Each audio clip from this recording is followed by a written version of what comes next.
नमस्कार, आप देख रहे हैं आवाज अड्डा और आपके साथ मैं हूं विपिन भट्ट। तो बिहार की चुनावी सरगर्मियों के बीच वो पहली चीज आ गई जिसका बेसब्री से इंतजार था, बिहार में भी और बिहार के बाहर भी। जो दो बड़े गठबंधन चुनाव लड़ रहे हैं उसमें से महागठबंधन ने अपने घोषणा पत्र को जाहिर कर दिया है। नाम रखा गया है तेजस्वी प्रण पत्र और बहुत सारे प्रण इसके अंदर लिए गए हैं। मसलन नौकरी वाली बात जो तेजस्वी यादव पहले भी बोल चुके थे, हर परिवार से एक सरकारी नौकरी, और वही सबसे बड़ा आकर्षण इस पूरे घोषणा पत्र का, और उस पर ही सबसे ज़्यादा चर्चा भी। भूमिहीनों को ज़मीन देने की बात भी की है, सिलेंडर 500 रुपये देने की बात की है, महिलाओं को 2500 रुपये मासिक, जो कि 1000 रुपये यहाँ इस वक्त सरकार दे रही बिहार की, उसके सामने 2500 रुपये का प्रस्ताव रखा है।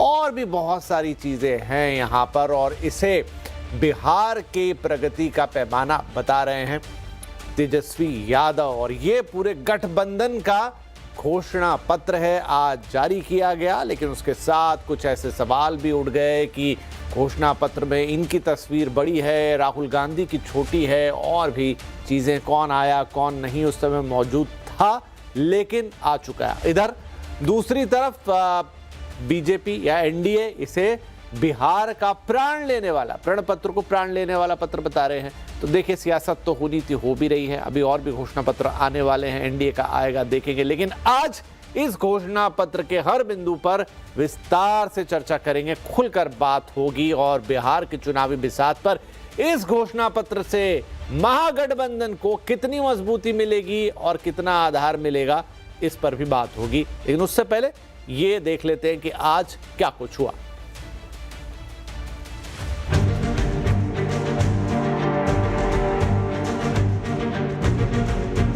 तमाम तनाव के बाद आखिरकार बिहार में महागठबंधन ने एकजुटता का शो किया और अपना घोषणा पत्र जनता के सामने रख दिया। महागठबंधन के तमाम नेता, तेजस्वी यादव, सीपीआई-एमएल के नेता दीपांकर भट्टाचार्य, वीआईपी के मुकेश सहनी, सीपीआई नेता राम नरेश पांडे इस दौरान मौजूद रहे। महागठबंधन ने अपने घोषणा पत्र का नाम तेजस्वी प्रण पत्र रखा है और इस पर तेजस्वी का असर दिख भी रहा है। यहाँ तक कि प्रण पत्र और संकल्प पत्र के कवर पर भी सिर्फ और सिर्फ तेजस्वी की ही तस्वीर है। इस मौके पर तेजस्वी ने बिहार को आगे ले जाने और बिहार को नंबर 1 बनाने का वादा भी किया। कांग्रेस नेताओं ने भी सुर में सुर मिलाते हुए एनडीए और सत्ताधारी दलों पर निशाना साधा। हम लोगों का प्रण है कि बिहार को नंबर 1 कैसे बनाए। ये दलों और दिलों का संकल्प और प्रण है। एक एक घोषणा दिल से लिया हुआ प्रण है। अपने प्रण को प्राण झोंक करके भी हम लोगों को अगर पूरा करना पड़े तो अपने प्रण को हम लोग जो है पूरा करेंगे। एक नया बिहार बनाने के लिए, क्योंकि हम लोग एक युवा है और बिहार में तकरीबन 30 से 35 साल हम लोगों को जनता के बीच में रहना है, सेवा करना है। इसलिए हम लोगों ने जो भी आज संकल्प लिया है, निश्चित तौर पे हम लोग जनता के उम्मीद पर खरा उतरेंगे। हर एक जो संकल्प है वो हम लोग पूरा करेंगे। बिहार के लिए अपना विजन साझा करते हुए महागठबंधन ने कई घोषणाएं की हैं। हर परिवार के एक सदस्य को नौकरी और 1 डिसमिल जमीन जैसे बड़े ऐलान तो हैं ही। विकास की रफ्तार को तेज करने के लिए इंडस्ट्री और एक्सप्रेसवे पर भी घोषणा पत्र में जोर दिया गया है। इस दौरान महागठबंधन के नेताओं ने एक बार फिर एनडीए पर निशाना साधा। पहले दिन से, सरकार बनते ही पहले दिन से क्या क्या करना है बिहार के लिए, 20 साल पीछे जा चुका है बिहार, उसको फिर से पटरी पर लाना, फिर से उसको तेज गति देना, उसके लिए अगर कोई गंभीरता से सोच रहा है तो वो महागठबंधन है। महागठबंधन के घोषणा पत्र के आते ही सियासी घमासान भी शुरू हो गया है। एनडीए अपना घोषणा पत्र 31 अक्टूबर को जारी करेगा, लेकिन उसने महागठबंधन के घोषणा पत्र पर करारा हमला कर दिया है।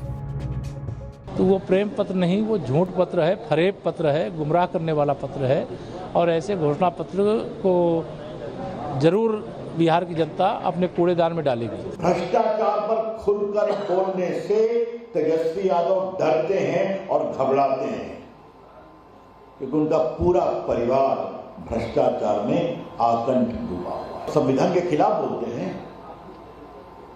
आप संसद के खिलाफ बोलेंगे कि हम ये पूरे कानून को फाड़ कर फेंक देंगे, वक्फ के कानून को। संसद के द्वारा पारित कानून है, सुप्रीम कोर्ट ने स्टे नहीं दिया आपकी तमाम कोशिश के बावजूद, और आप कह रहे हैं कि तो ये संविधान के खिलाफ है और संसद की गरिमा के खिलाफ है आज का पूरा वक्तव्य। इस बार का बिहार चुनाव काफी दिलचस्प मोड़ पर आ गया है, जहां महागठबंधन के सामने जंगल राज और लालू परिवार के करप्शन की इमेज से बाहर निकलने की चुनौती है, वहीं एनडीए बिहार में डबल इंजन का फायदा गिनाने में लगी हुई है। नरेंद्र और नीतीश की जोड़ी के फायदे गिनाकर बिहार को विकास की रेस में नंबर 1 बनाने की बात सत्ताधारी दल कर रहा है। नीतीश कुमार ने चुनाव से पहले महिलाओं के खाते में 10,000 समेत कई योजनाओं की सौगात दी है। ऐसे में अब देखना है कि महागठबंधन के इन ऐलानों पर जनता कितना भरोसा करेगी और चुनावी दंगल में किसका दांव चलेगा। चलिए, तो इस घोषणा पत्र पर अब थोड़ी और बातचीत हो जाए, और चर्चा के लिए आज हमने जिन मेहमानों को आमंत्रित किया है उनसे आपका परिचय करा देते हैं। आज पैनल में शामिल हो रहे हैं बीजेपी के प्रवक्ता नीरज कुमार साहब, कांग्रेस की प्रवक्ता महिमा सिंह जी, जेडीयू प्रवक्ता प्रोफेसर जानंद जी, राजनीतिक विश्लेषक सज्जन कुमार साहब और संजीव कौशिक जी। आप भी राजनीतिक विश्लेषक हैं। आप सभी का बहुत बहुत स्वागत है। और तमाम बुलावों के बावजूद भी आरजेडी से कोई प्रतिनिधि या कोई प्रवक्ता शो पर नहीं है। खैर, कोई बात नहीं।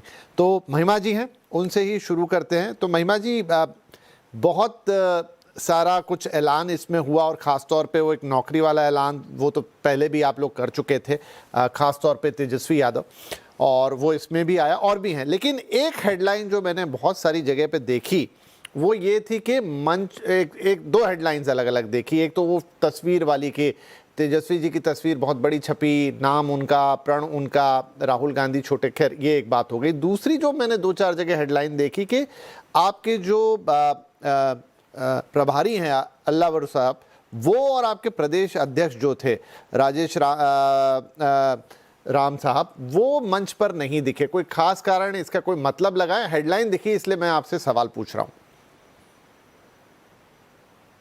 जय हिंद।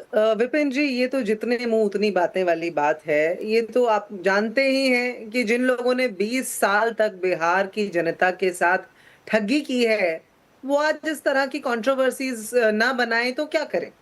आज जब हमने अपना प्रण जनता के समक्ष रख दिया है, हमारी सरकार ने तो 17 महीने में काम डिलीवर करके दिखा दिया था, और आज वोट चोरी के तमाम जो खुलासे हो रहे हैं पूरे देश के, पूरे विश्व के सामने, उसके बाद आज ये जो प्रण सामने आया है, ये जो हमारा घोषणा पत्र सामने आया है, इसमें लेबर सेंसस से लेके, इसमें जो शिक्षा प्रणाली है उससे लेके, इसमें कानून प्रणाली से लेके, इसमें युवाओं के लिए नौकरी से लेकर के तमाम घोषणाएं हैं, विधवाओं के लिए, वृद्धों के लिए पेंशन, और साल दर साल उसमें कैसे वृद्धि होगी, और 200 यूनिट बिजली फ्री, बहुत सारे वादे आपने अपनी रिपोर्ट में भी बता दिए। लेकिन एक बात की मुझे जरूर आपत्ति है। आपकी रिपोर्ट जब शुरू हुई तो ये कहा गया कि चलिए ये अंततः ये आ गए। मुझे ये समझ नहीं आता कि जब भी महागठबंधन की बात होती है, बहुत देर हो गई, अंततः ये आ गया, ये ऐसी बातें नहीं होनी चाहिए। आपको ये देखना चाहिए कि सबसे पहले, जैसे आज पवन खेड़ा जी ने बोला भी है, सबसे पहले किसी ने मुख्यमंत्री का चेहरा दिया इस चुनाव में तो हमने दिया। घोषणा पत्र सबसे पहले लेकर के आए तो हम लेकर के आए।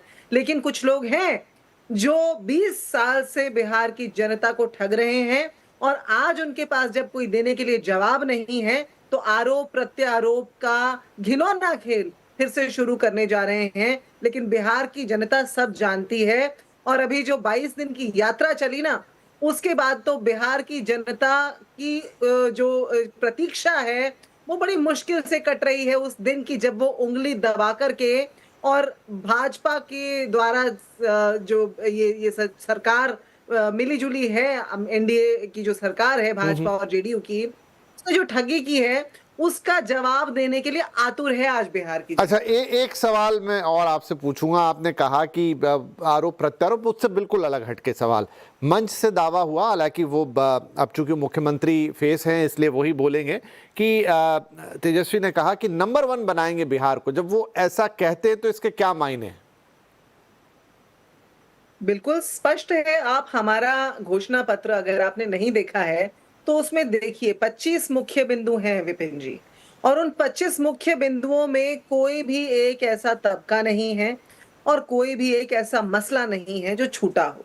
मैंने अभी आपको बताया कि बहुत सारी चीजें तो जो आपने बोल ही दी हैं। उसके अलावा जो तेजस्वी लगातार बात करते रहे हैं और हम सब अपनी प्रेस कॉन्फ्रेंसेस में बात करते रहे हैं, वो चाहे ये जीविका दीदी बनाने के नाम पर, देखिए भाजपा की सरकार चाहे केंद्र में हो, चाहे बिहार में हो या किसी और राज्य में हो, जैसे जयराम रमेश जी बोलते हैं ना, डबल ट्रबल की सरकार है ये, डबल इंजन की सरकार नहीं है, ट्रबल इंजन की सरकार है। तो ट्रबल इंजन की जो ये सरकार है, ये किसी भी क्षेत्र में हो, केंद्र में हो या राज्य में हो, इनका एक ही काम है जुमले देने का। अभी फिर देंगे थोड़े दिनों के तो बाद। यहाँ पे महिमा जी, जो मेरा सवाल था, हाँ मतलब वो राजनीतिक बातें होंगी डेफिनेटली, आप जो कह रही हो बिल्कुल सही है, लेकिन मेरा सवाल ये था कि बहुत सारे ऐलान किए गए हैं, ज़्यादातर ऐलान उसमें से मॉनिटरी है, मतलब पैसे देने वाले हैं, और वो इनकी तरफ से भी आएंगे, ऐसा नहीं कि वो सिर्फ आपकी पार्टी कर रही है। उसमें नौकरियों की बात है। अब अगर वो नौकरी वाला ही फैक्शन पकड़ा जाए तो वो जो एक्सपेंस आएगा उस पर करीब 3,000 करोड़ से ज़्यादा का आएगा। 50,000 करोड़ के ऑलरेडी डेफिसिट में बिहार का बजट है। तो जब आप कहते हैं नंबर 1 बनाएंगे तो ठीक है, उसमें जन कल्याण की बातें अपनी जगह पर हैं, लेकिन जो प्रदेश की बैलेंस शीट है उसको आप सुधारे बिना नंबर 1 किसी राज्य को बना नहीं सकते, और इन चीज़ों से वो कभी सुधरेगी नहीं। और भी राज्यों के उदाहरण हमारे सामने हैं, चाहे वहाँ आपकी सरकार हो, चाहे बीजेपी की सरकार हो, चाहे किसी और की सरकार हो, वो प्रॉब्लम की बात है। तो फिर नंबर 1 कैसे? देखिए ये आंकड़े वाली बात और ये बजट वाली बात हमेशा आती है विपिन जी, और इसमें बड़ी गौरतलब बात ये है कि देखिए अभी तो इनका घोषणा पत्र तो नहीं आया, लेकिन इन्होंने जो डायरेक्ट बेनिफिट ट्रांसफर किया, आपको याद होगा कि चुनाव की तारीख घोषित होने से ठीक एक दिन पहले जो खातों में सीधे पैसा पहुंचा और वो जो घोषणाएं हुई, आप जानते हैं मात्र उन घोषणाओं की कीमत कितनी है विपिन जी? आप जानते होंगे, बहुत वरिष्ठ पत्रकार हैं, 7 ट्रिलियन करोड़।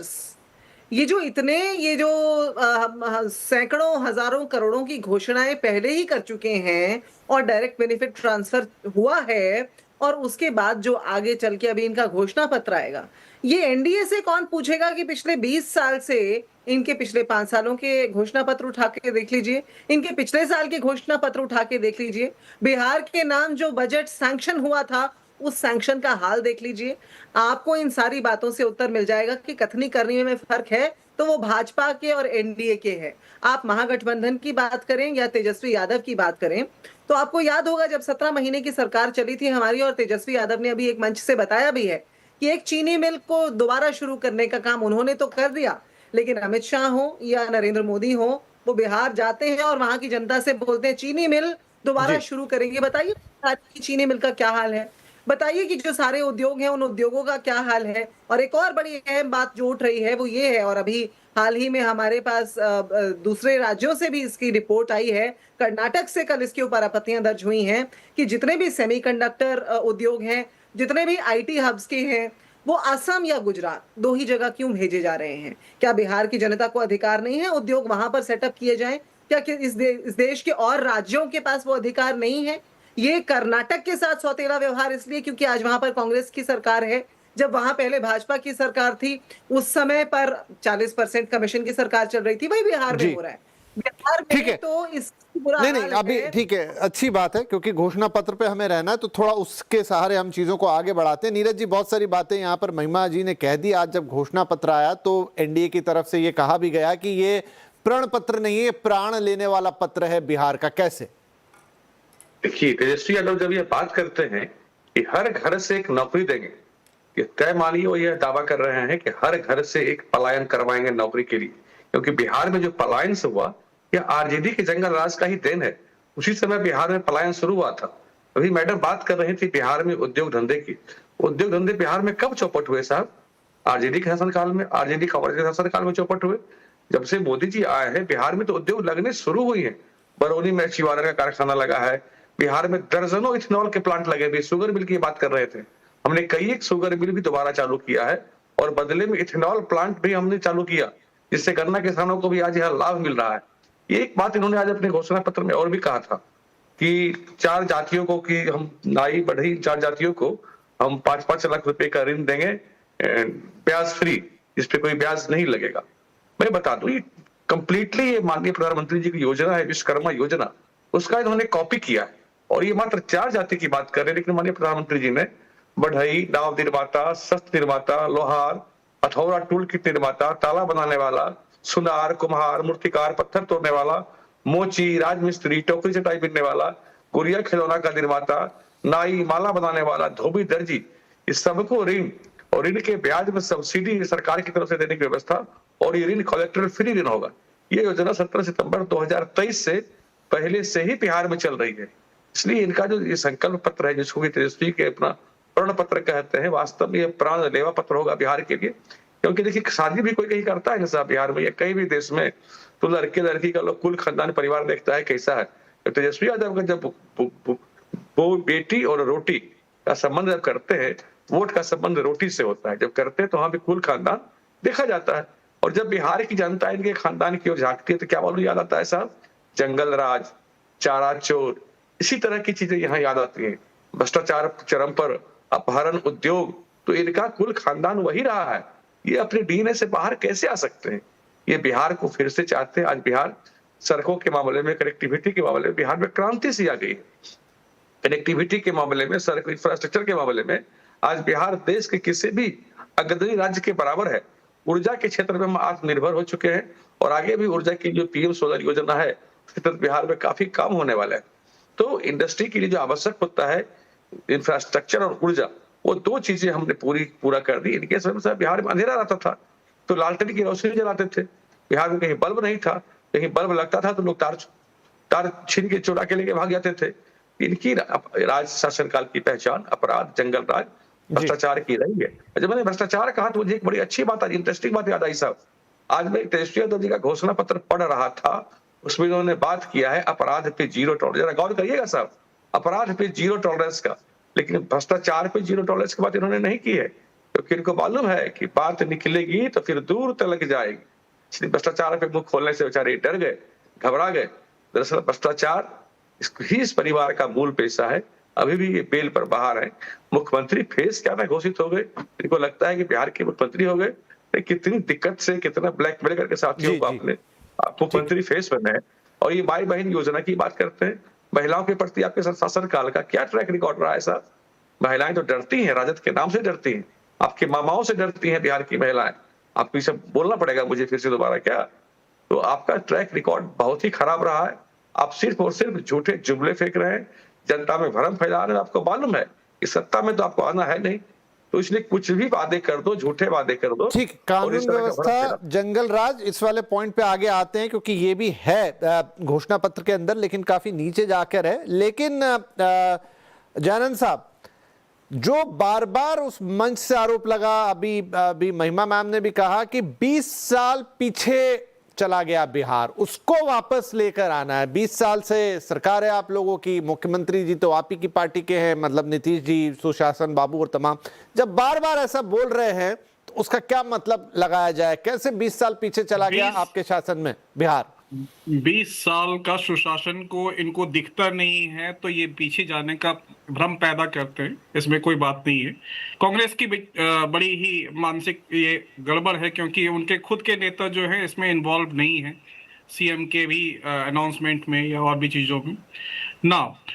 अब जो तेजस्वी प्रण है, इसमें हर घर से एक जॉब देंगे, ये सारे जगह से, चाहे वो एक्सपर्ट्स हों, चाहे इंस्टीट्यूशंस हों, सब ने इसको कर दिया, क्योंकि ये फेक वादा है। It can not be translated on the ground.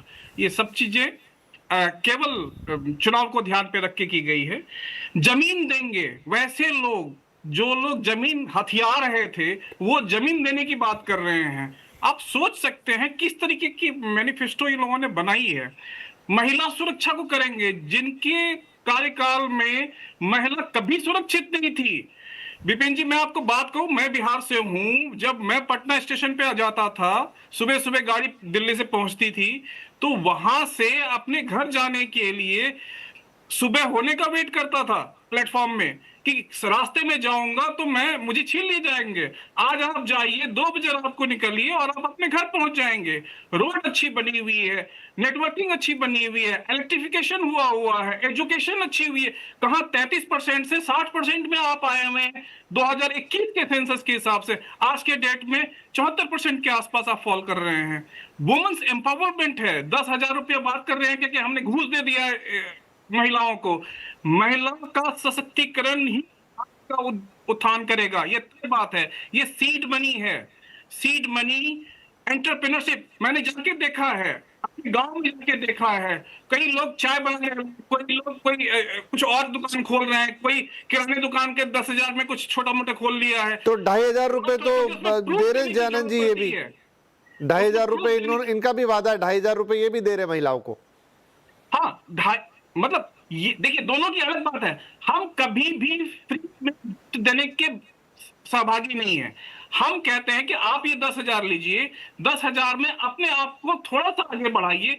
जिस भी में आपको इंटरेस्ट होता हो, अगर उसमें सक्सेस पा रहे हैं थोड़े बहुत, तो पीछे से आपको मदद मिलेगी, के रूप में मिलेगी। आपको 2 लाख के रूप में आप ले सकते हैं उसमें, क्या ठीक है, ताकि आप अपने बिजनेस को स्टैब्लिश। देखिए, बिहार की जो वस्तु स्थिति है, हमें समझने की जरूरत है क्या कि ये ऐसे नहीं डेवलप हो जाएगा अचानक से।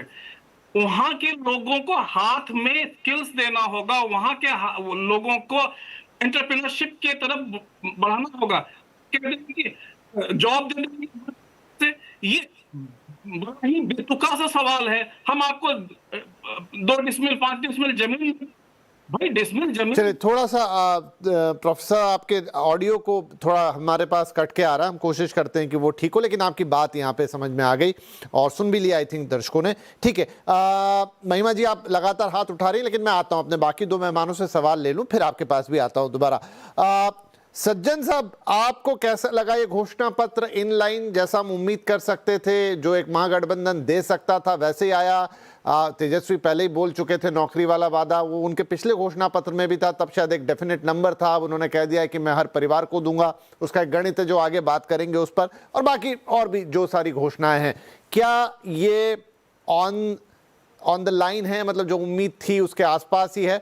और उसके ऊपर कितना फायदा ये पहुंचाएगी? क्या ये घोषणा पत्र महागठबंधन को किसी तरह की एज देने में कामयाब रहेगा? देखिए विपिन जी, 2 सवाल हैं आपके कि घोषणा पत्र कैसा है, एक्सपेक्टेड है या नहीं, और दूसरा कि इसका कितना लाभ होगा गठबंधन को। तो पहली बात ये कि बिल्कुल ये एक्सपेक्टेड है, क्योंकि हर मैनिफेस्टो का, हालांकि उसमें आप सारे पहलू को छूते हैं, हर वर्ग के लिए समाज के उनकी आकांक्षाओं और इनकी चिंताओं को ध्यान में रख के आप घोषणा पत्र बनाते हैं। ये हर पार्टी करती है। उस लिहाज से देखें तो ये घोषणा पत्र महिलाओं के लिए, किसानों के लिए, युवाओं के लिए, प्रवासी मजदूरों के लिए और दलित, अति पिछड़े, अल्पसंख्यक, उन सब की बात कर रही है। साथ ही साथ ये स्वास्थ्य, शिक्षा, कृषि और बाकी क्षेत्र के लिए भी बात कर रही है। तो उस तरीके से एक्सपेक्टेड है। एक्सपेक्टेड इस नाते भी है कि हर मैनिफेस्टो का एक सेंट्रल प्लैंक होता है। आप उसमें 100, 150 जितने भी वादे करें, लेकिन उसमें एक पायलट के पोजीशन में होता है। तेजस्वी की तरफ से ये हर घर में एक सरकारी नौकरी की बात की गई, वो पायलट पोजीशन में है। तो इस नाते ये बिल्कुल एक्सपेक्टेड है। इसमें एक्सपेक्टेड क्या नहीं है कि इस घोषणा पत्र में जो कांग्रेस ने पिछले 3 महीनों से काफी मजबूती से जिस मुद्दे पे बिहार चुनाव को बांधने की कोशिश की, वो SIR और वोट चोरी का मुद्दा था। आप देखें तो वो बात इस घोषणा पत्र में उभर के नहीं आ रही है, वो पायलट पोजीशन पे नहीं है। तो ये निश्चित तौर पे दिखाता है कि चुनाव अभी 15 दिन पहले तक जिस मुद्दे पे कांग्रेस बांधना चाह रही थी, मैं कह रहा हूं वो सबसे प्रमुख मुद्दा, बाकी मुद्दों की भी बात करते हैं, वो वोट अधिकार यात्रा हो, बिहार अधिकार यात्रा हो, उसमें कांग्रेस लीड कर रही थी, तेजस्वी फॉलो कर रहे थे। अब आप देखेंगे कि तेजस्वी की वापसी नैरेटिव में कब होती है। 2 हफ्ते पहले जब वो बात करते हैं हर घर में सरकारी नौकरी, वो मैनिफेस्टो में आ रहा है। तो निश्चित तौर पे ये दिखाता है कि ये तेजस्वी और राजद के द्वारा एंकर किया गया घोषणा पत्र है और इसमें कांग्रेस हटी नहीं है, वो बैक सीट पे गई है। तो SIR का ना होना अनएक्सपेक्टेड है। दूसरी बात जो आपका सवाल है कि इसका लाभ कितना होगा, देखिए बिहार जैसे प्रदेश में मुद्दे कोई भी पार्टी, अगर आप सारे पार्टियों के मैनिफेस्टो ले लें और इकोनॉमिक और स्कीम्स की बात करें, कल्चरल इश्यूज को हटा दें और ये हटा दें कि ये किस पार्टी का है, और आप किसी को कहें कि पढ़ के बताइए कि फर्क क्या है, आप देखेंगे कि वो लगभग एक दूसरे से मिलते हुए दिखते हैं। तो उस तरीके से मुद्दों का बहुत, मैनिफेस्टो का, घोषणा पत्र का बहुत ज्यादा फायदा या नुकसान नहीं होता है, क्योंकि हम ये बात करते हैं कि पॉलिसी इमेजिनेशन क्या है, लैंडस्केप क्या है, लेकिन आमतौर पे एक जो तेजस्वी ने इशू छेड़ा कि हर घर में हम सरकारी नौकरी देंगे, उससे उन्होंने कोशिश की है कि जो उनका कोर टारगेट वोट बैंक है, वो चाहे जाति के समीकरण पे हो या वो चाहे आर्थिक समीकरण पे हो, उसके बियॉन्ड ये एक ऐसा मुद्दा है जिससे तेजस्वी की कोशिश है कि नैरेटिव वो साधे, कांग्रेस के नैरेटिव को नहीं अपनाए बल्कि उनका नैरेटिव हो, और वो मुस्लिम, यादव और इसके परे भी बाकी वोट बैंकों को लुभाएं। लेकिन अगर आप देखें तो महिलाओं के लिए अगर आप देखें तो जिस 1.5 महीने में एसआईआर और वोट चोरी की बात चल रही थी, उस समय में नीतीश कुमार की सरकार महिलाओं के लिए, चाहे वो मुख्यमंत्री रोजगार योजना जो जीविका दीदी के लिए हो, चाहे वृद्धा पेंशन हो, हर वो चीज जो प्रशांत किशोर और गठबंधन के लोग कह रहे थे, उसको एक छोटे स्तर पे इंप्लीमेंट और एग्जीक्यूट कर रही। तो वहां तक आप देखें तो इस मैनिफेस्टो में तेजस्वी और कांग्रेस गठबंधन वाले ये कह रहे हैं कि जीविका दीदी को हम 30,000 की नौकरी करेंगे पक्की, उसके अलावा हम और ज्यादा उन्हें लोन देंगे और जो ऋण है वो माफ करेंगे। तो कहीं इस पे आपका डिफरेंट इमेजिनेशन नहीं है। तो महिलाओं के मामले में मुझे लगता है कुछ नोवेल्टी नहीं है, नयापन नहीं है। तो उस आधार पे जो वोटर पहले से इस घोषणा पत्र के पहले से मन बना चुके हैं गठबंधन को वोट देने का, वो मानेंगे कि ये अच्छा है। लेकिन नीतीश कुमार का जो एक बड़ा वर्ग है, मुझे लगता है महिलाओं की दृष्टि से आप देखिए तो आज भी मैं मानता हूं और ग्राउंड पे भी हम देख रहे हैं कि जातिगत समीकरण पे शायद कंपटीशन बराबर है, लेकिन महिलाओं और जेंडर्ड वे में आप देखिए तो मैं मानता हूं कि आज भी नीतीश कुमार पे ट्रस्ट उनको ज्यादा है। इसलिए नहीं कि बाकी पार्टियां उनके लिए बात उसी तरीके से नहीं कर रही है, इसलिए कि नीतीश कुमार को वो टेंजिबली एग्जीक्यूट करते हुए देख रही है और दूसरा वादा कर रहे हैं। तो बहुत फायदा, कुछ नया वोट बेस जुड़ जाएगा ऐसा मुझे नहीं देखता, लेकिन अच्छा घोषणा पत्र है और तेजस्वी इसके एंकर हैं। एसआईआर इसमें एंकर वाले इश्यू नहीं है।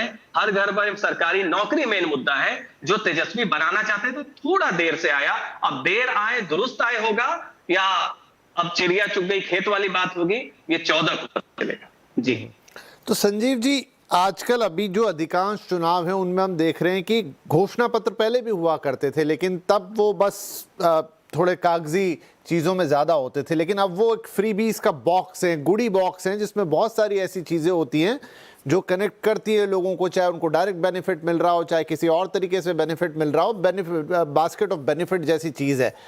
उसके बाद जो चीज़ बच जाती है वो बचते हैं मुद्दे। अब उसमें कुछ इस तरह के मुद्दे होते हैं जो जातीय मुद्दे हैं, धार्मिक मुद्दे हैं, या कुछ अन्य लोकल मुद्दे हो सकते हैं। बिहार के चुनाव में ये, अगर हम इसे पूरे समीकरण को देखें, इस इक्वेशन को देखें, किस चीज का कितना वजन है? क्या घोषणा पत्र है जो मैटर करेगा, अभी तो एनडीए का आना बाकी है, या बैलेंस है 50-50 का या 40-60 जैसा आप समझ लीजिए, या फिर जो बाकी रेस्ट बच जाता है घोषणा पत्र के अलावा, वो चीजें, जातीय समीकरण हो गया, अन्य चीजें हो गई, धार्मिक समीकरण एक हद तक हो गया, वो बिहार में ज्यादा मैटर करेगा?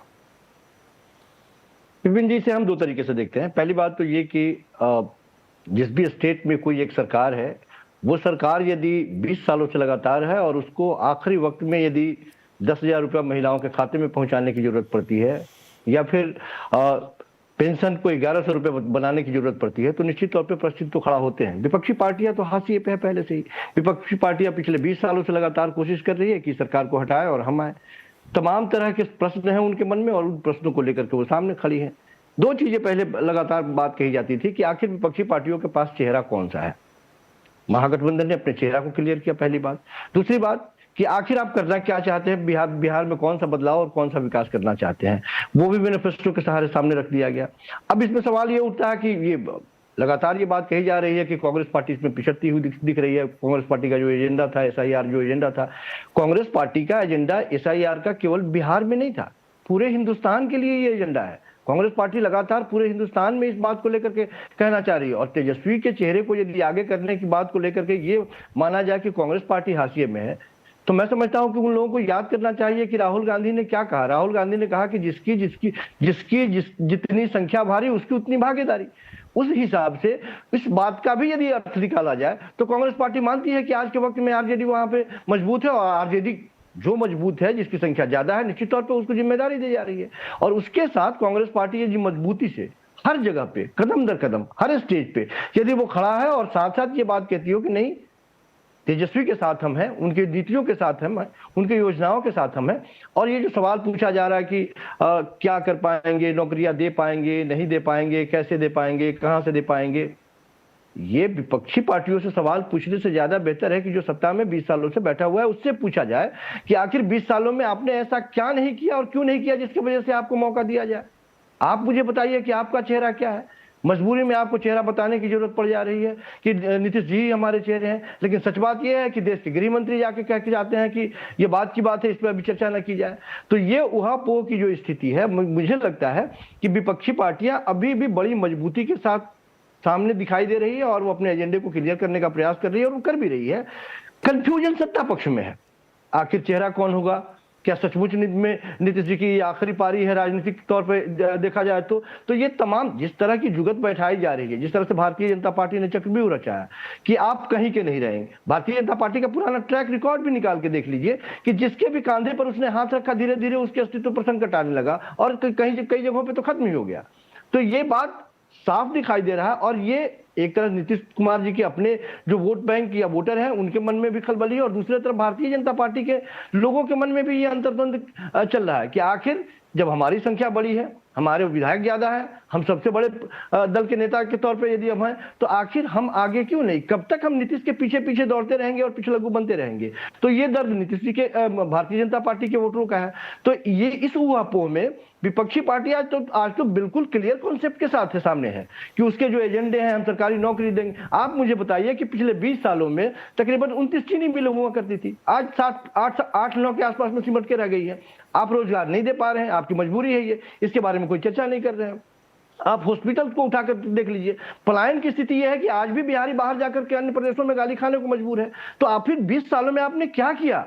आखिर ये जो युवा जाकर दूसरे स्टेट में गाली खा रहे हैं, 2 दर्जे की जिंदगी जी रहे हैं, तो वो युवा आज सवाल पूछेंगे आपसे, और उसी सवाल को हवा देते हुए आज के वक्त में तेजस्वी है या फिर विपक्षी पार्टी के जो नेता हैं वो दिखाई दे रहे हैं। और ये मुकम्मल सवाल है कि बिहार के स्वाभिमान की बात है कि आखिर बिहार, नो डाउट सड़कें बनी हैं, बिजली पहुंचती है, पानी पहुंचाया गया है घरों तक, लेकिन क्या यही विकास का पैमाना है और इसी आधार पर विकास बिहार मुस्कुराता हुआ आपको दिखाई दे रहा है? क्या बिहार के लोगों के मन में अब कोई प्रश्न नहीं है? यदि पूर्ण विकास है 20 सालों में तो माफ कीजिए, अब आपको ज्यादा विकास करने की जरूरत नहीं है, किसी और को भी दीजिए विकास करने की जरूरत यदि है, तो कुछ कमियां हैं तो वो भी करके दिखाए। तो लोग ये जनता सवाल, चूंकि आपने परीक्षा दिया है 20 सालों में, आपकी कॉपियां इस बार चेक की जा रही है, और ऊपर से खास ये कि एक नई पार्टी जनसुराज के तौर पर भी बीच में है, जो ट्रायंगुलर फाइट को एक नए दिशा में आप देख रहे हैं। आप लाख लोग इनकार करें, उसे दरकिनार करने का प्रयास करें, लेकिन वो भी वही सवाल पूछ रही है जो विपक्षी पार्टियां सत्ता से पूछ रही है कि आखिर आपने किया क्या। तो ये विपक्षी पार्टियों के द्वारा जो एक प्रेशर बना है वो सत्ता के चेहरे पर साफ दिखाई दे रहा है, जिसकी वजह से वो चाहे 10,000 रुपए पहुंचाने की बात हो, आने वाले दिनों में देखिए 2-3 बातें आपने कही, वो 20 साल वाली तो सवाल मैंने अभी जयरन साहब से पूछा ही था, लंबा चौड़ा उन्होंने जवाब भी दिया। आपने कहा कैलकुलेशन वाली बात, तो देखिए वो तो सवाल बनेगा, पूछेंगे, वो जो भी जैसा वादा आएगा वैसा सवाल भी जाएगा।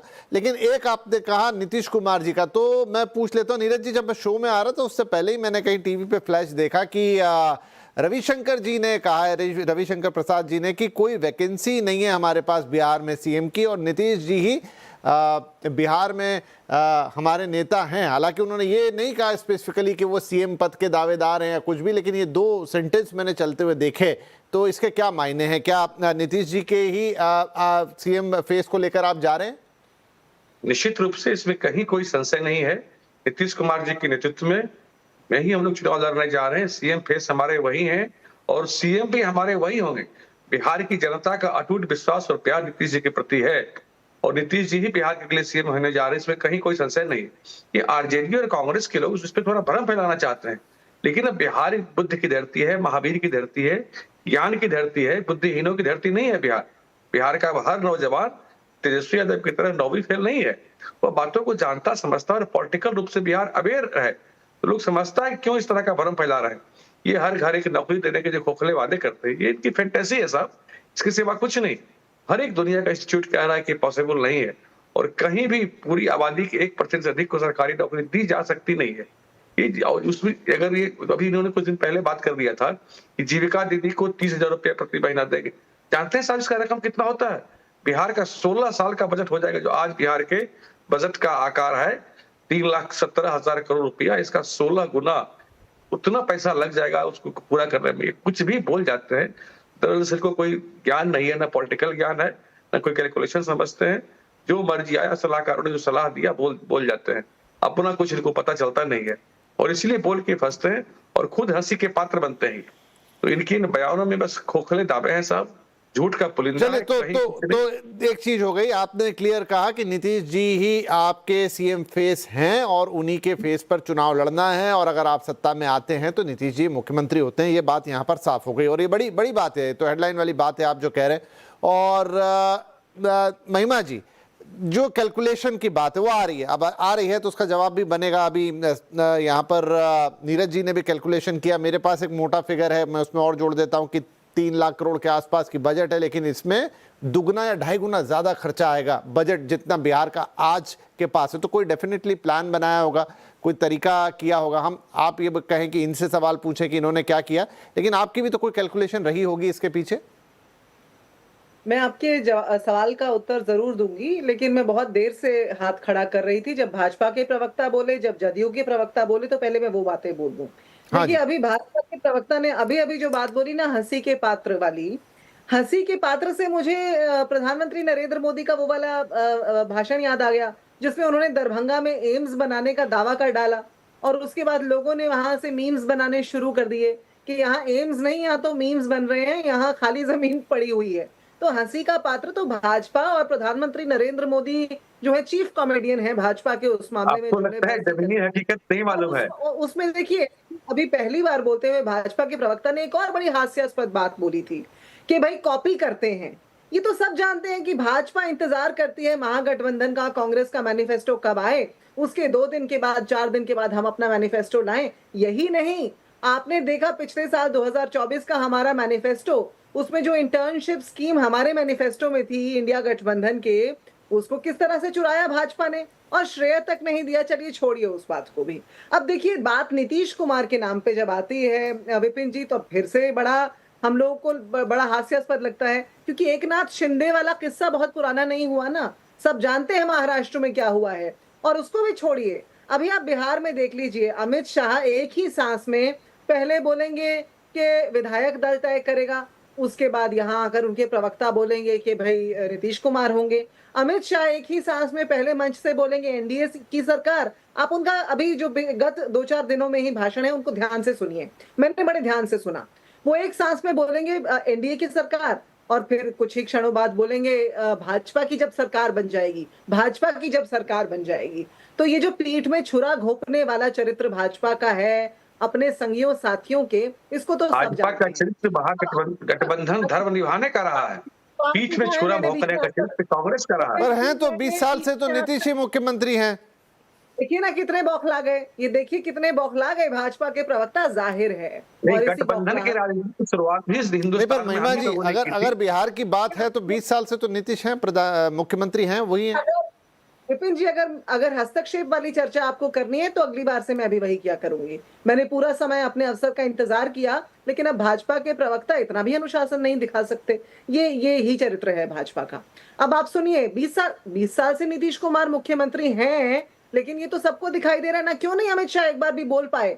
यहाँ भाजपा के प्रवक्ता बोल सकते हैं, तो अमित शाह क्यों नहीं बोल सकते जब प्रेस सवाल करती है तो, कि भाई हाँ वही होंगे। प्रधानमंत्री तो प्रेस को सवाल करने का मौका ही नहीं देते, लेकिन अमित शाह से तो चलो सवाल कर लिया, वो तो बोल देते ना। उन्होंने बोला विधायक दल तय कर लेगा, ये तय कर लेगा, और नीतीश कुमार माननीय गृह मंत्री जी ने बड़ा स्पष्ट कहा है कि नीतीश कुमार जी के नेतृत्व में चुनाव लड़ेंगे, और इसका आशय बड़ा स्पष्ट है। अब जिसकी रही भावना, जैसी प्रभु मूरत देखे ही तिल तैसी, आप उसका मीनिंग वो निकालना चाहते हैं, ये अलग विषय है। नीरज जी नीरज जी, क्योंकि हम लोग यहाँ पर एक एक वाला ही, मतलब उस तरीके से बहुत ज्यादा टोका टाकी नहीं करते, बोलने दीजिए उनको। हाँ, कंप्लीट करिए मैम। भाजपा के प्रवक्ता प्रश्न और उत्तर दोनों खुद ही देना चाहते हैं, क्योंकि मन की बात में विश्वास रखते हैं ना, संवाद में नहीं रखते। अब आगे सुनिए, आपने कीमत की बात पूछी थी कि कितना बनता है ये, इसका आप अनुमान लगा रहे हैं। मैंने आपसे शुरुआत में ही कहा, डायरेक्ट बेनिफिट ट्रांसफर जो किया जा रहा है उसी का अनुमान 7 खरब बनता है। मात्र जो ये 10,000 रुपए का वायदा इन्होंने किया है महिलाओं से, सिर्फ उसका अनुमान 7 खरब बनता है। पहले उसका जवाब भाजपा से अभी ले लीजिए, उसके बाद में अपने मैनिफेस्टो का जवाब आपको दे दूंगी। 7 खरब का कैलकुलेशन तो खैर देखना पड़ेगा, क्योंकि ये बहुत बड़ी रकम है 7 खरब की। हाँ ठीक है, वो जवाब वो देंगे। मैं सिर्फ थोड़ा कैलकुलेशन पे जा रहा था, क्योंकि 7 खरब का कैलकुलेशन देखना होगा। मैं आपको दिखा देती हूँ, आप देखिए, बिजनेस स्टैंडर्ड की रिपोर्ट है, मैं नहीं बोल रही, बिजनेस स्टैंडर्ड की रिपोर्ट है। इसी प्रकार से तमाम जितने भी आप देखेंगे कि जो भी लोग पत्रकारिता कर रहे हैं और निष्पक्ष पत्रकारिता कर रहे हैं, वो सभी लोग इस बात पर बात कर रहे हैं। 10,000 रुपए अगर आप बिहार की हर महिला के खाते में जमा कराने की बात करेंगे, आप तो 2,500 रुपए में ही चौंक रहे हैं। हमने अगर 2,500 का वायदा कर दिया, आप सोचिए ना, 10,000 रुपए का डायरेक्ट बेनिफिट ट्रांसफर। लगा लीजिए अनुमान, बिहार में कितनी महिलाएं हैं, 7 खरब का आंकड़ा निकल के आता है। और अभी इनका घोषणा पत्र आ जाएगा मैडम, कैसे कैलकुलेशन कर रहे हैं आप? हाँ ठीक है, चलिए नीरज जी बैठे ही हैं, पूछ लेते हैं उनसे। ठीक है, देखिए मैडम के, अब जरा सुन लीजिए मैडम, थोड़ा ज्ञान वर्धन कर लीजिए। कैलकुलेशन में आपकी गलती है, चाहे पढ़ने में आपने गलती कर दी। एक आरोप हम पर लगता है कि जो हम लोग इतनी घोषणाएं किए हैं, चाहे महिलाओं को पैसे दे, सुन लीजिए मैडम, चाहे महिलाओं को पैसे देने की बात हो, इंफ्रास्ट्रक्चर के क्षेत्र की बात हो, कोई बात हो, तो वह आकार होता है 7.5 लाख करोड़ का। तो अब ये पैसा कहाँ से आएगा, इसका हमारे वित्त मंत्री ने बड़ा पुख्ता इंतजाम कर रखा है मैडम। तो मैं आपकी जानकारी बढ़ा दूं, हम पीपीपी मोड पर बिहार में काम करने जा रहे हैं। यहाँ उद्योगपति पैसे का निवेश कर रहे हैं, वो सड़कें बना रहे हैं, और उससे बिहार सरकार अब कमाई करने जा रही है। जैसे अन्य विकसित राज्य, अन्य विकसित देश जिस तरह से पीपीपी मॉडल में काम कर रहे हैं, हम वैसे काम करने, हमारे पास पूरी कंप्लीट प्लानिंग है इसकी, कैसे इसको हम करेंगे।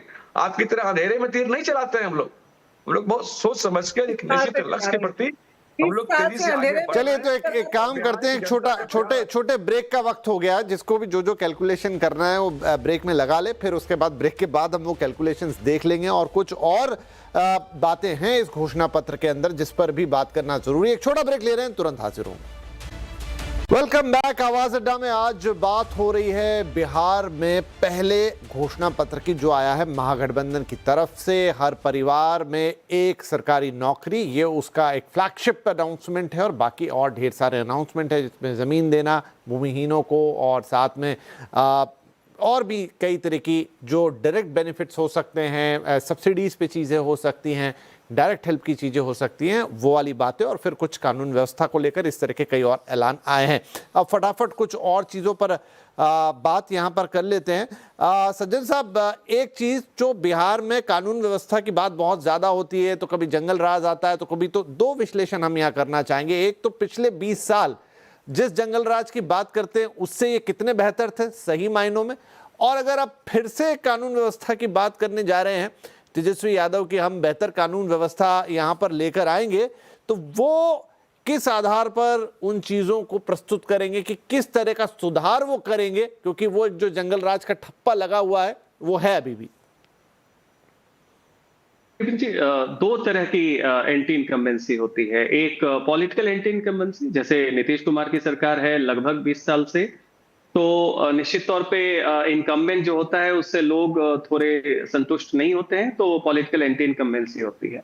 आप देखेंगे भारत में तमाम बहुत सारे राज्यों में क्या हो रहा है, एक दूसरी एंटी इनकम्बेंसी है, वो सोशल एंटी इनकम्बेंसी। वो क्या होता है कि 90 के दशक में या एक दशक पहले किसी एक पार्टी की सरकार हो और उसके समर्थक वर्ग जमीन पे हो, उनकी अगर मेमोरी पॉजिटिव नहीं है तो वो सोशल एंटी इनकम्बेंसी कहती है। जैसे कि राजद को हमेशा झेलना पड़ता है कि 90 के दशक का आप दौर याद करें, जब किडनैपिंग एक इंडस्ट्री थी, लॉ एंड ऑर्डर कोलैप्स कर गया था, स्टेट डिसअपीयर कर गई थी, मैसेकर्स हुआ करते थे, आप गाड़ी लेके चल नहीं सकते थे, बिजली नहीं थी, सड़कें टूटी थी। वो एक बहुत बड़ा बैगेज है। सामाजिक न्याय एक पॉजिटिव बैगेज है, लेकिन ये तमाम जो एवरीडे रोजमर्रे की जो एक्सपीरियंस है वो एक बैगेज। इसलिए कानून व्यवस्था की तुलना जब होती है तो तुलनात्मक तौर पे आप 1990 के दौर से अगर तुलना करें तो 2005 के बाद का दौर आपको अच्छा लगता है, लेकिन ये 20 साल का दौर है। आप कब तक 1990 के दौर को रेफरेंस के तौर पे यूज करेंगे? 2005 से 2015 का जो दौर बिहार का है, लोग मानते हैं कि वो दौर काफी बढ़िया था, ब्लैक एंड व्हाइट में दिख रहा था बस। लेकिन 2015 से 25 के बाद बिहार के कानून व्यवस्था में गिरावट आई है, लेकिन वो गिरावट 2005 से 15 के रेफरेंस में गिरावट आई। अगर 1990 की तुलना में अगर लोगों के अनुभव से आप बात करें तो एक फर्क है। फर्क क्या है कि कानून व्यवस्था में जिसमें किडनैपिंग, मर्डर, ये सब घटनाएं इधर बढ़ी हैं। एक फर्क जब हमने इसको ग्राउंड पे भी लोगों से पूछा, उन्होंने बताया कि निश्चित तौर पे 2005 से 15 वाली बात नहीं है, लेकिन एक फर्क अभी भी 1990 की तुलना में ये है कि कोई अपराध होता है तो पुलिस की कार्रवाई होती है, जो 1990 में नहीं था। तो ये एक फर्क है। लेकिन निश्चित तौर पे 1990 को हमेशा एक रेफरेंस बनाना ये दिखाता है कि पिछले 10 साल में एनडीए और खासकर नीतीश कुमार सरकार के पास कुछ अब बहुत नया नहीं रह गया है। कुल मिला के 2005 से 25 के चुनाव को अगर आप देखें तो हर बार घूम फिर के वही परम्यूटेशन कॉम्बिनेशन की बात हो जाती है और रेफरेंस बिहार का हमेशा 1990 का रहता है। तो निश्चित तौर पे जो आज भारत की आकांक्षा की राजनीति है, एस्पिरेशन की बात है, उसमें बिहार से जो पलायन हो रहे हैं खासकर शिक्षा के लिए और स्वास्थ्य के लिए, इन दो मुद्दों पे आप देखेंगे बहुत ज्यादा पलायन हो रहा है। उसमें फ्रस्ट्रेशन क्या है, नीतीश कुमार का बिहार ट्रैप क्या है कि उनसे बेहतर लोगों को विकल्प नहीं दिखता है, लेकिन साथ ही यही दिखता है कि बिहार में हम जिस भी विकास की दावा कर रहे हैं वो निश्चित तौर पे 1990 से 2005 वाली तुलना में बेहतर है। लेकिन लोगों का फ्रस्ट्रेशन यह है कि आप अपने बगल के यूपी और झारखंड को देखें, वहां पे डेवलपमेंट, बाहर के इन्वेस्टमेंट को देखें, इंफ्रास्ट्रक्चर में ग्रोथ को देखें, तो जब आप दूसरे राज्यों से देखते हैं तो बिहार अभी भी पिछड़ा हुआ है। आप 1990 से देखते हैं तो बिहार बेहतर थोड़ा सा करता हुआ दिखता है। तो ऐसी स्थिति में कानून व्यवस्था की भी स्थिति यह है कि चाहे महिलाओं से पूछें, अति पिछड़ों से पूछें, महादलितों से पूछे, तो वो निश्चित तौर पे कहते हैं कि रिलेटिवली ये बेटर है। लेकिन एक फ्रस्ट्रेशन है कि कब तक आप 90 का दुहाई देते रहेंगे। निश्चित तौर पे हमारी तुलना, बिहार की तुलना बाकी राज्यों से पैरिटी की होनी चाहिए। तो अभी भी नीतीश कुमार एक ट्रैप है, लोग थोड़ा से फटीग्ड है उनसे, लेकिन उनका उनसे बेहतर विकल्प अभी भी महिलाओं, अति पिछड़ों, महादलितों के एक बड़े संख्या को नहीं दिख रहा है। ठीक है प्रोफेसर जयानंद साहब, क्या ये 20 साल का शासन, एंटी इनकम्बेंसी और बिल्कुल जो अभी सज्जन जी ने एक्सप्लेन किया वो आपके खिलाफ जाएगा इस चुनाव में? हालांकि वो साथ में ये भी बोल रहे हैं कि कोई विकल्प वैसा नहीं है, दोनों बातें हैं। नहीं, मैं ऐसा नहीं मानता। 20 साल के इस पे कंपैरेटिवली, जैसा उन्होंने खुद कहा, क्या कि तुलनात्मक स्टडी करिएगा तो आपको लगेगा कि आज जो है ज्यादा अच्छे पोजीशन पे हैं, दैट इज ट्रू। लेकिन मैं इवन प्रवक्ता कांग्रेस से भी कहना चाहूंगा कि आप आज के भी डेट में अगर आप ये सोच के, महिला सोच करके अगर सोचिए, तो आपको अभी भी नीतीश गवर्नमेंट की सरकार अच्छी लगेगी, क्योंकि कहीं ना कहीं वो राजद जो था वो अभी भी उसी तरीके से है, उसका माइंडसेट चेंज नहीं हुआ है। आप सोच सकते हैं जो सीएम उम्मीदवार है, सीएम के लिए दावेदार है, वो उसकी एजुकेशन बैकग्राउंड, उसको कैलकुलेशन नहीं पता होता है।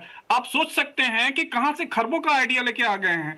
ये आप जीविका दीदी मुश्किल से 1.5 करोड़ जीविका है, उसके 10 से मल्टीप्लाई कर दीजिए, वो आपको आ जाएंगे। उसमें कहीं कोई ये नहीं है।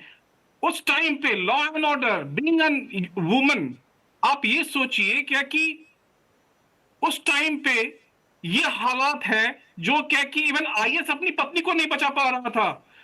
कोई व्यवसाय क्यों भाग गया, क्यों पलायन हो गया? क्योंकि कल दिन उसका ये एश्योरेंस नहीं था क्या कि उसके जो शोरूम में गाड़ियां रखी हुई है वो रखी रहेंगी कल की, या नहीं रखी रहेंगी।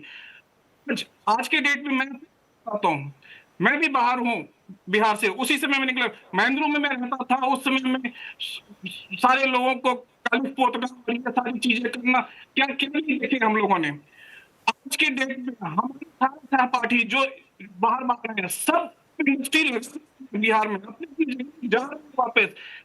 सबको कॉन्फिडेंस है कि बिहार ग्रो कर, वहां पे निवेश करना हमारे लिए ज्यादा अच्छा है। सभी अलग अलग तरीके के एग्रीकल्चर सेक्टर में इन्वेस्ट कर रहे हैं, एथेनॉल की फैक्ट्री लगा रहे हैं, ये बहुत सारी चीजें जा रही है वहां पे। और साथ साथ में अगर हम दूसरे स्टेट के कंपैरिजन में कहें, क्योंकि दूसरा स्टेट ज्यादा ग्रो कर रहा है, हम क्यों कम कर रहे हैं, हमारे लिए गड्ढा बहुत ज्यादा था, उसे भरते भरते अब टाइम, अब वही चीज जो कि बाकी लोगों ने कर रखा है, स्टार्ट किया हुआ है माइक्रो एंटरप्राइज करने की, जहां पे हर एक लोगों को अपना एंटरप्राइज, क्योंकि ऐसे नौकरी दे देना वो विकास नहीं हो सकता है, एक तो दे नहीं पाएंगे और वो विकास स्टेट का होगा नहीं। बी रैशनल, आप हम सबको, चाहे वो प्रवक्ता किसी भी पार्टी के क्यों ना हो, हम उसके डिफेंडर होने के बजाय स्टेट के लिए भी जरूर देखें कि क्या सही है, तब हम यहाँ पे लोगों को बताएं कि हाँ ये चीज पॉसिबल है, जीविका के माध्यम से हम जो महिलाएं हैं उनको जीविका दे सकते हैं। कल दिन धीरे धीरे करके अभी नोएडा में सीएम योगी ने जो पूरा पास किया, उसमें यही चीज था, सीड मनी दिया हुआ था और लोगों ने जिसने ग्रो की उसको बैंक से लोन आ गया। ठीक है, ये सेम मॉडल पूरे कंट्री में प्रधानमंत्री जी इंप्लीमेंट किए जा रहे हैं, वो बिहार में भी इंप्लीमेंट होगा अगर हम सब लोग इंप्लीमेंट होने देंगे। तो हम सब की जिम्मेवारी है कि बिहार में एक राइट डायरेक्शन दें ताकि वो फिर से ना आ जाए जो चीज हमने, वो भयावह दृश्य जो हमने झेला हुआ है। अच्छा चलिए, मैं आ रहा हूं महिमा जी आपके पास आप लगातार, लेकिन एक छोटा सा रफ कैलकुलेशन जो इस बीच हमारी टीम ने लगाया वो मैं आपको बता देता हूं, हल्का सा, हार्डली आधा मिनट में लूंगा उसके लिए। जहां तक हर महिला को, वैसे हर महिला तो नहीं हो सकती, वो एलिजिबिलिटी क्राइटेरिया होगा कि एक महिला किस लेवल पे एलिजिबल है, पर मोटे मोटे 7 करोड़ की आबादी है बिहार में महिलाओं की, या 6 करोड़ पकड़ लेते हैं अभी उसको, जहां एलिजिबिलिटी क्राइटेरिया आएगा, और उसमें 10,000 रुपये अगर देते हैं तो 60,000 करोड़ रुपए ये बनते हैं।